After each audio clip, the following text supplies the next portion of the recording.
Assalamualaikum warahmatullahi wabarakatuh. Selamat pagi anak-anak ibu semuanya. Pernahkah kamu melihat kemiringan sebuah tanggul seperti yang ada pada gambar?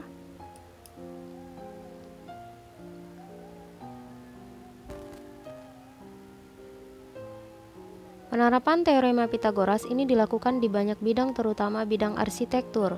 Arsitek menggunakannya untuk mengukur kemiringan bangunan, misalnya kemiringan sebuah tanggul agar mampu menahan tekanan air. Ini juga sangat membantu menentukan biaya pembuatan bangunan, sehingga perlu menggunakan teorema Pitagoras sesuai dengan materi kita pada hari ini tentang teorema Pitagoras dan triple Pitagoras. Sebelum kita belajar, coba ingat kembali tentang menghitung bilangan kuadrat dan penarikan akar kuadrat sebuah bilangan bulat positif. Hasil kuadrat sebuah bilangan real selalu bilangan real positif dan nol. Cara menghitung bilangan kuadrat dengan perkalian biasa, yaitu bilangan tersebut dikali berulang sebanyak 2 kali. Contohnya, 21 kuadrat atau 21 pangkat 2 sama juga dengan 21 dikali 21. Hasilnya adalah 441. Seperti itu juga 34 pangkat 2, yaitu 34 dikali 34, 1156. Sementara akar kuadrat sebuah bilangan positif adalah sebuah bilangan positif. Akar kuadrat ini adalah kebalikan dari bilangan kuadrat. Contohnya, tadi sebelumnya sudah dibahas 21 kuadrat adalah 441. Jika dijadikan dalam bilangan akar, berarti akar 441 bernilai 21. Pada hari ini, tujuan pembelajaran kita, silakan anak-anak ibu baca sendiri pada slide yang sudah ditampilkan.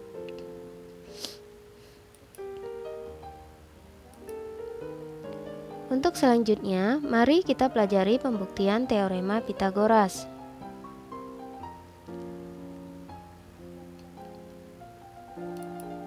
Perlu diingat, perlu diketahui teorema Pitagoras ini berlaku pada segitiga siku-siku. Jika diketahui sebuah segitiga siku-siku, siku-sikunya pada titik A, segitiga ABC diketahui. Kemudian sisi A berada di depan titik A, sisi B berada di depan titik B, dan sisi C berada di depan titik C. Sisi C di sini terdapat 3 satuan ke kanan, 3 satuan ke bawah. Jika ditotalkan, C ini bernilai 9 atau 3 kuadrat. Kemudian pada sisi B ini terdapat 4 satuan ke atas dan 4 satuan ke samping. Jadi totalnya adalah 16. Nah, sementara ternyata dengan menggabungkan antara kotak kuning dan kotak merah itu merupakan luas persegi pada sisi BC atau luas persegi pada sisi A. Jadi jumlah luas persegi pada sisi AB tambah AC atau 25 sama dengan B kuadrat tambah C kuadrat sama dengan A kuadrat. Jadi bisa disimpulkan teorema Pitagoras pada segitiga siku-siku berlaku kuadrat sisi terpanjang atau hipotenusa sama dengan jumlah kuadrat sisi penyikunya.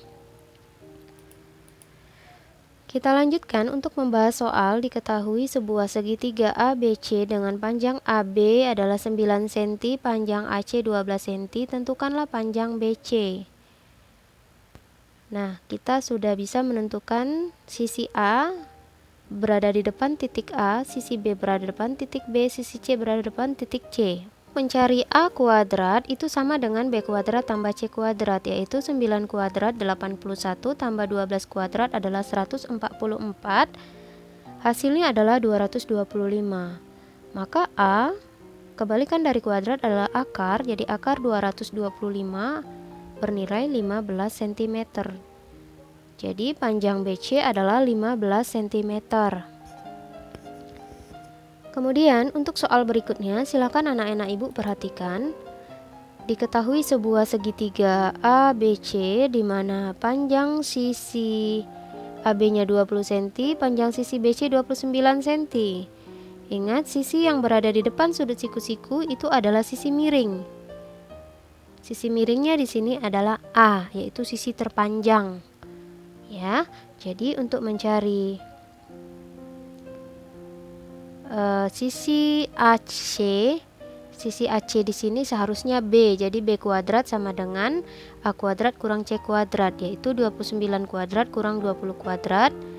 Maka B kuadrat adalah 841 dikurang 400, hasilnya adalah 441. Jadi B bernilai akar 441 yaitu 21 cm.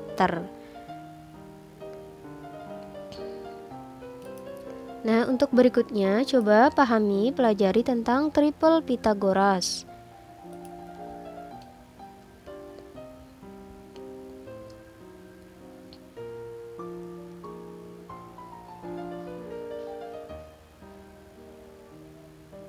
Diketahui sebuah segitiga ABC yang berada di depan titik A adalah sisi A, kemudian sisi B, sisi C sebagai sisi siku-siku, sisi A ini adalah sisi miringnya 17 cm, sisi B 15 cm, sisi C 8 cm. Di sini kita bisa menyimpulkan seperti pembuktian tadi, B kuadrat tambah C kuadrat adalah A kuadrat. 15 kuadrat tambah 8 kuadrat sama dengan 17 kuadrat. Maka 225 sama dengan tambah 64 sama dengan 289. Ternyata tiga bilangan asli ini memenuhi teorema Pythagoras sehingga dapat dikatakan triple Pythagoras. Nah, bagaimana? Sudah paham tentang teorema Pythagoras dan triple Pythagoras? Nah, jika anak-anak ibu sudah memahami, nah silakan kerjakan lembar kegiatan peserta didik.